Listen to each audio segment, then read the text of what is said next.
Hello, welcome back to my channel. It's been a minute since I last recorded live voice over me like doing stuff. So today, well, I have a lot of things going on here.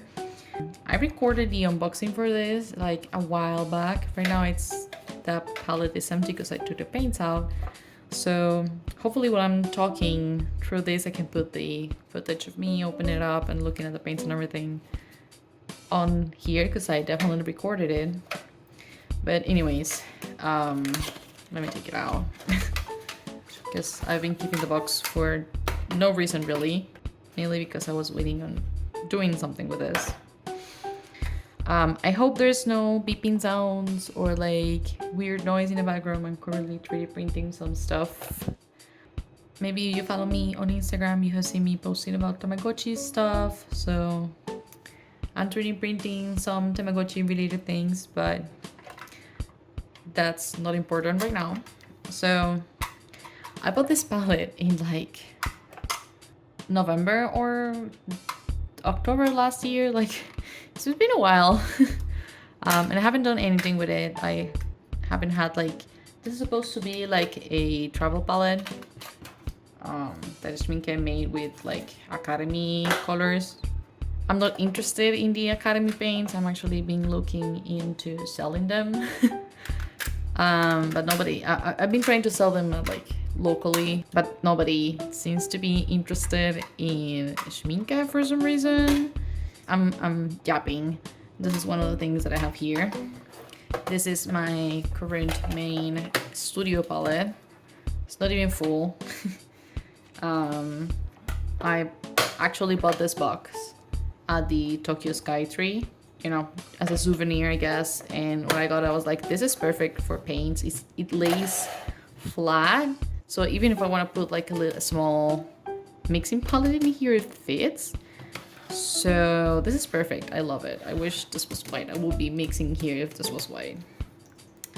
Maybe I need to get some enamel paint and actually paint this because I just love it. So yeah, that's that. This has been my forever. This one gets like, yeah. This has been my forever traveling palette. Yeah. I really liked it, but it's like slowly falling apart. Like this falls up super easily, and I don't have any like metal glue. Pretty old. This was my first watercolor palette ever. I started out with 12 colors.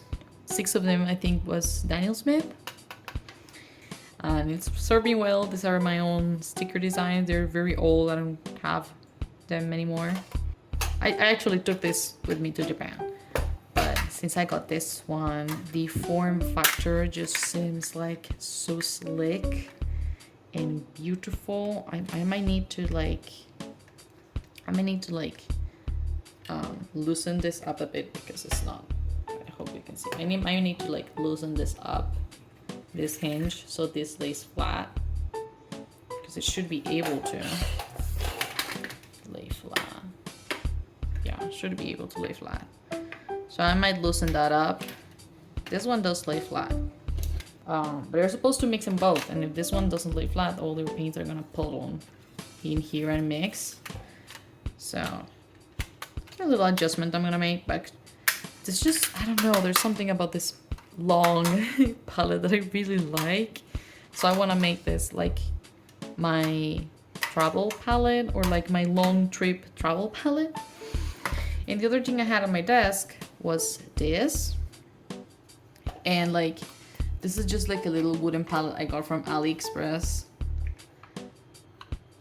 and it just opens like that and has like a little clip, so you can like clip it to your like notebook when you're painting. So let me show you.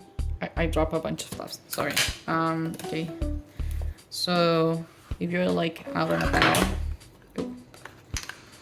this has magnets on the side, so you can clip it and keep it in place, and you can just like clip it to your paper like this, when you're out and about painting. So I could be just like an old sketch I never finished. I could be painting here and mixing my watercolors here. But this is like super small. There was one actually smaller than this one, but I thought that was like too much. I think this is acrylic. Sounds like acrylic and feels like acrylic. It's not like cold like glass or metal is. So I think this is acrylic, and these are definitely just like plastic quarter pans. Quarter pans? They might be like an eighth of a pan, but whatever. My plan is to fill this up with commercial paints because I can't make handmade watercolors at the moment. I think I said before that I don't have these supplies right now. I'm gonna fill it up with professional paints. I haven't used mine in a while, so you know, I wanna keep this. I wanna have this for like casually going out to like a cafe or something. And this is like a very low-key small, and I can keep it in like the cafe table or whatever. Yeah, I don't know how much I'm gonna progress on this today, but I hope to fill both of this up. I don't know if the video is gonna be me filling up these two palettes and swatching the colors, or if it's gonna be filling one of these up and then painting outside. We'll see how it goes. Let's get filling this up. My plan for this one, like I said, I would usually, when I went out, I would usually like take my paints from my main palette and fill this up. But I want like a dedicated travel palette that I don't have to keep taking paints in and out. So this is gonna be it, okay? So it's gonna be like a big decision. And I'm gonna fill it up with like leftover paints from my handmade watercolors. So I'm gonna get those cases and let's choose some colors for this. These are my very DIY handmade watercolor storage boxes. Here I have series 1. I organized them by series. No, I don't have all of them in stock. I actually don't have chrome oxide green. Yeah, so some of them sold out, but I think I have colors for at least one pan of every single one of these. So we'll see how we fill them up. Okay, so I made these little swatches a while back for a reel series what I was making. It was a reel series about making a travel palette. Some of these, because I made swatches for absolutely all of my colors, but some of these I don't have available. Like I never produce to sell.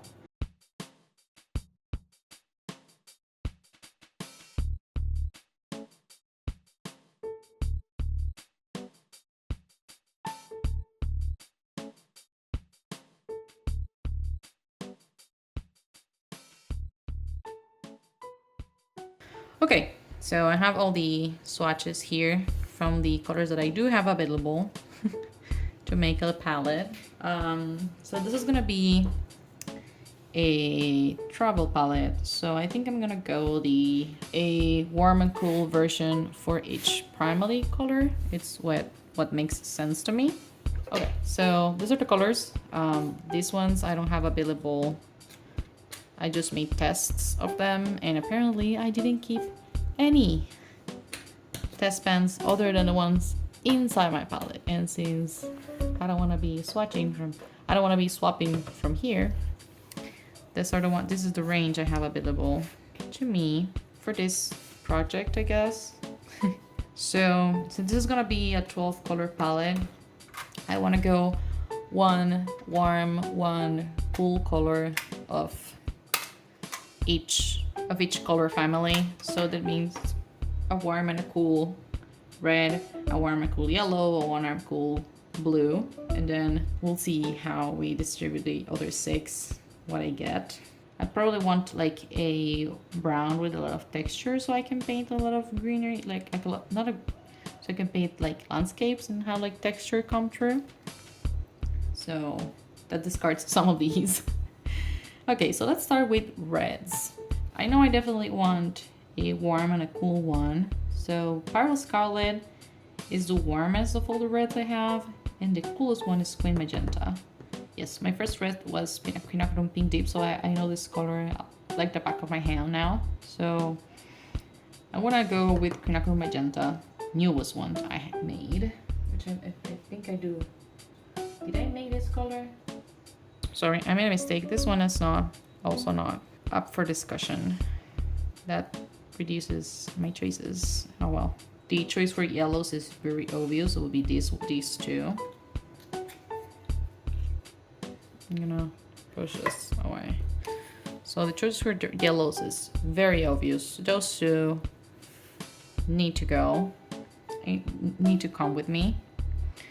Warm and cool reds. These are the cleanest colors, so could just mix this one with bismuth yellow medium and it should yield a warm type of red. So we'll see.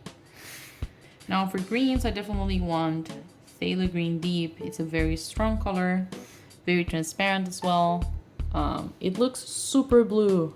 I'm seeing that it looks super blue on camera, but this is green.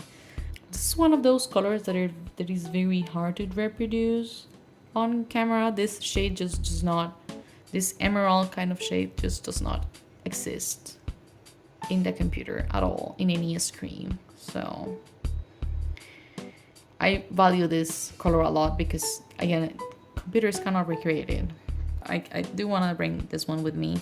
I talk about olive green, but I'm second guessing myself now. Let's keep this 4 for now. Ultramarine blue seems like the obvious choice, but then I don't know what to do about the cooler blue. If I should go phthalo or cerulean. I feel like I can mix some of these shades, but also like this type of shade of blue is just so unique. I kind of want to keep all 3 of them. So we'll see. Let's choose all 3.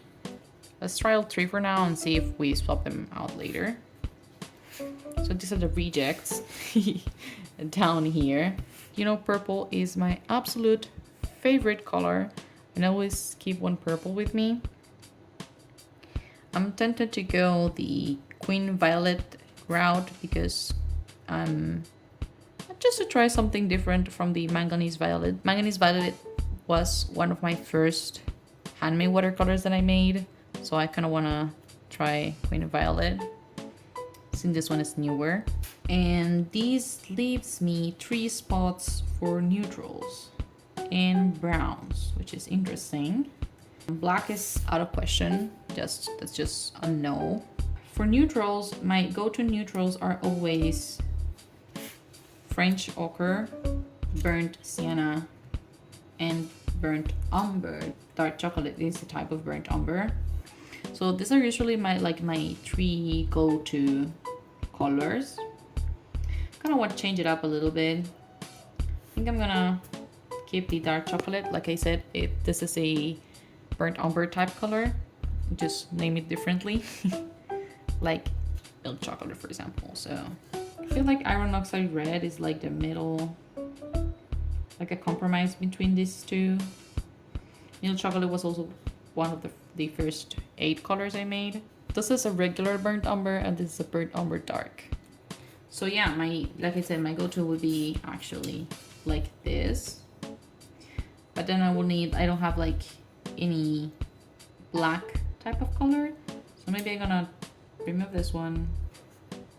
I'm gonna go with iron oxide red, which has a little bit more texture than burnt sienna. And for my darkest shade, I could do indigo, but I feel like I already have 3 blues, so it feels like too much. So maybe I should do this one. It's an interesting palette. I need one more color actually. Maybe I should add the red in the end. Okay. I'm like looking at them thinking if I'm happy. I still have my 3 blues. When you're outside, this color is very valuable. So that's what I kind of wanted. Do I need 2 greens though? If we're outside painting leaves and stuff, I don't feel like this green is that... Like, I really like this color, but I don't know if it's like super useful as a mixing color. As a standalone color, it's great, but as a mixing color, that's what I'm going on. That's what's going on in my head. Kind of want to add ultramarine pink, but then I feel like these two kind of fit the same bill.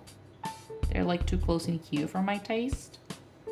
So to me, this makes more sense. I think this is a very safe color selection. I guess I am a boring artist. I'm so sorry.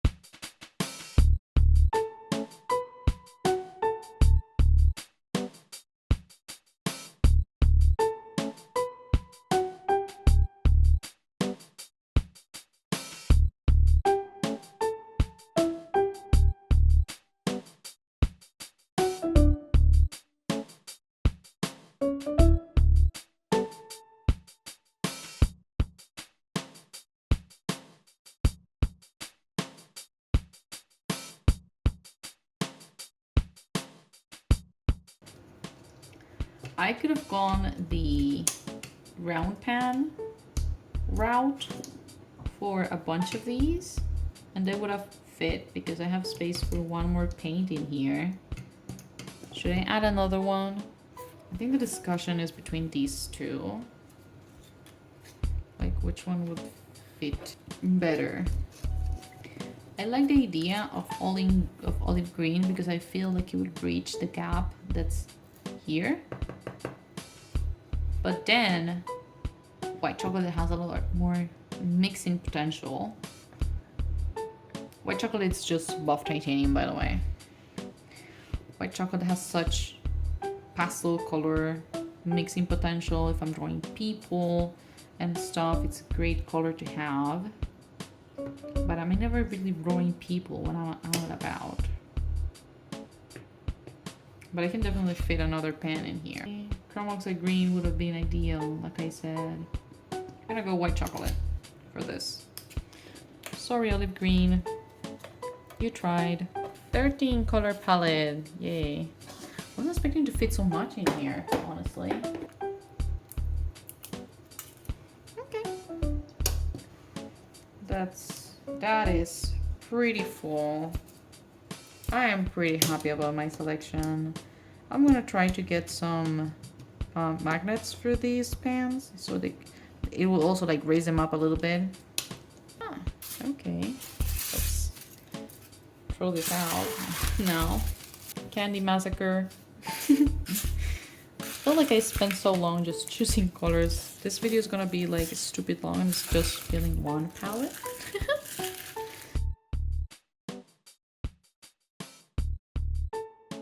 Hi, this is voiceover Caro here. I'm now making the swatch card for the palette. So let me read you the final selection of colors. I have Quinacridone Pink Deep,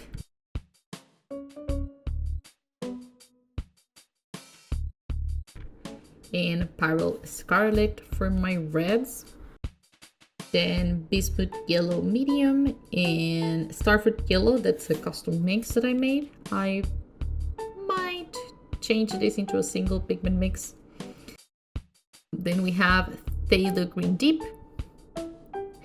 For my blues, I chose 3 like you saw, Phthalo Green Shade.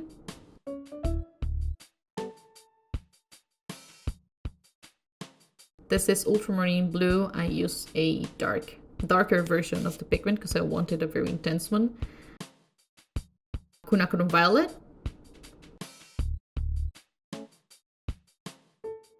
Dang, now I'm back into cerulean blue hue. This is a zirconium cerulean blue pigment, and like the original, like I said, it takes a while to reactivate, so that's what I left it there to soak in the water. We have buff titanium, which you can barely see in this shot. Then we have French ochre.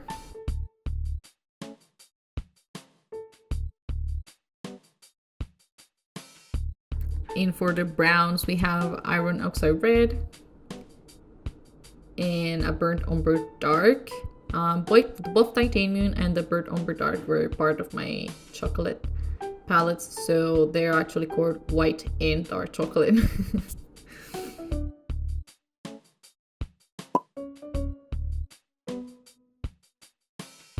Then we are finally in the painting portion of this video, which I'm gonna start by apologizing.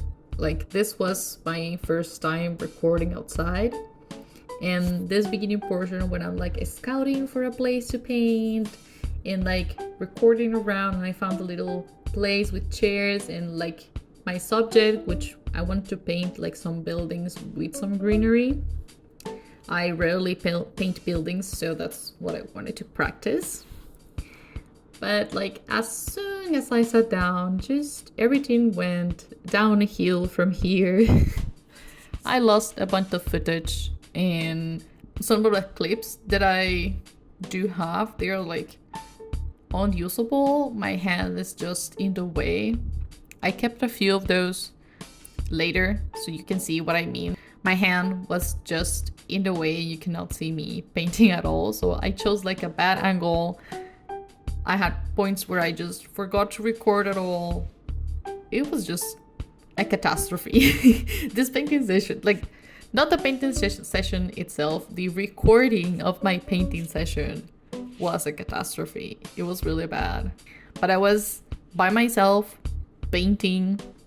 I'm painting here at the UCI campus. Like I mentioned before, I'm from Irvine, and the campus has really nice places. So I really wanted to come here to paint. Like I said, I really tried. I don't really have much to say about the painting session itself.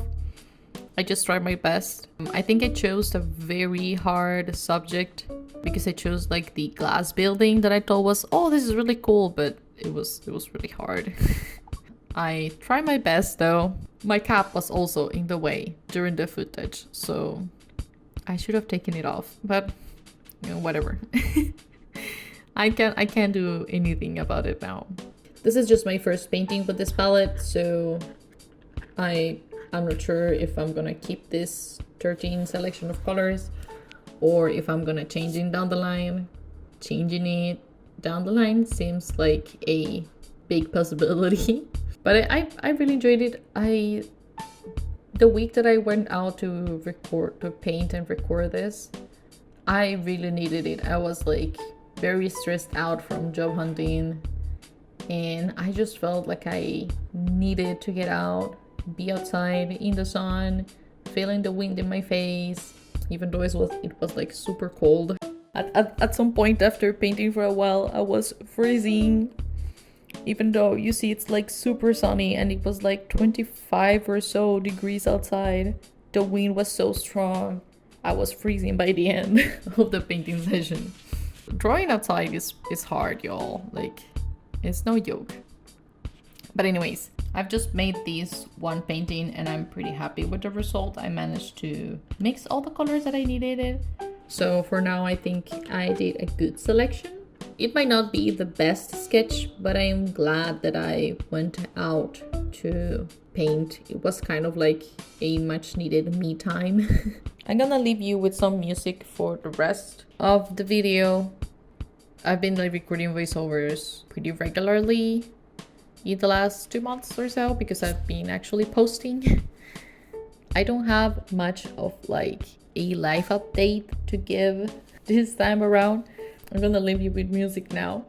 Thank you so much for watching. I hope you have a nice weekend, that you get to rest and, I don't know, enjoy time with family and friends or whatever. Or maybe what you need is a painting session outside to relax and keep your mind off of stressful things. I've already had to cut like 10 yawns from this voiceover. For some reason, I'm super sleepy right now. But I hope to wake up because I'm going to the gym after recording these. Yay! Yeah, I hope you have a nice weekend, and thank you for watching, and thank you for supporting my channel and leaving comments. I really appreciate it. So do that YouTube stuff if you want to, and I'll see you next time. Yeah, thank you. Bye.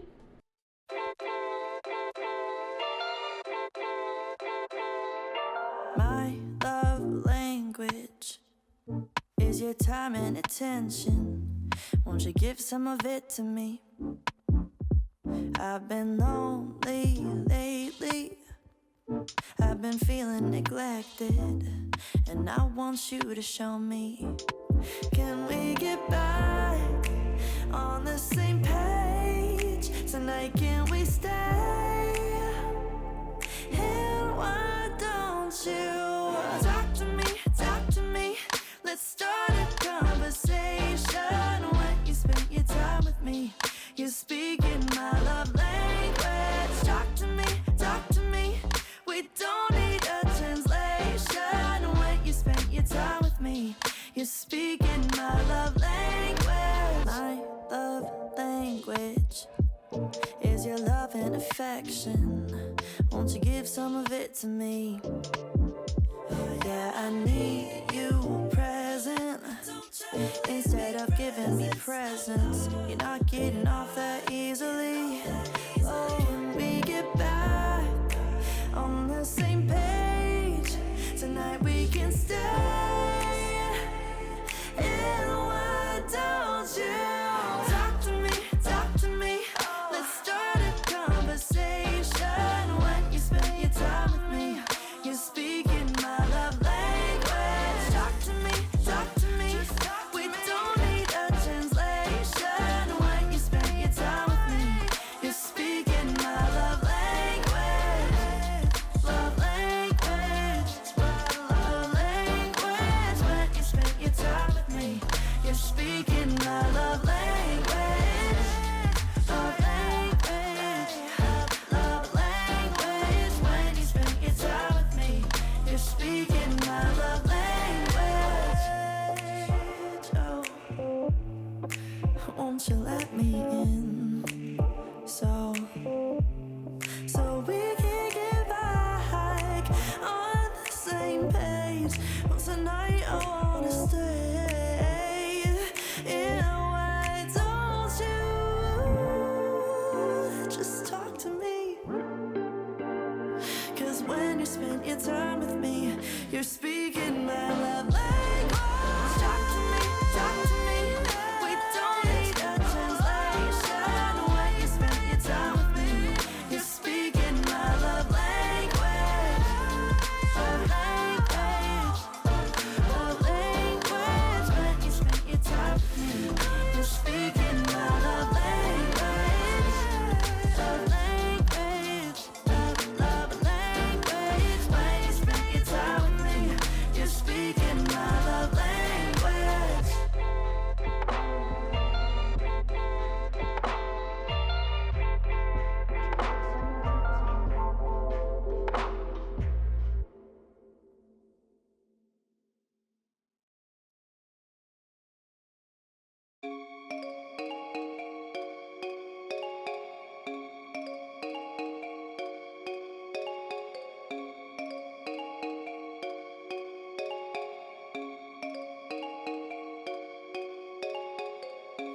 You make me move, you make me dance, you make my heart beat super fast. You lift me up, you make me laugh. Baby, you're the best I ever had. You're the best I ever had. The best I ever had. You're the best I ever had. The best I ever had. You're the best I ever had. The best I ever had. You're the best I ever had. The best I ever had.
I'm wearing your t-shirt.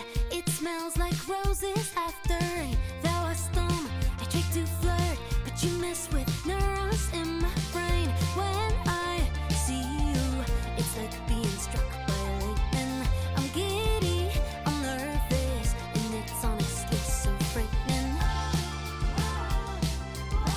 Yeah, I have read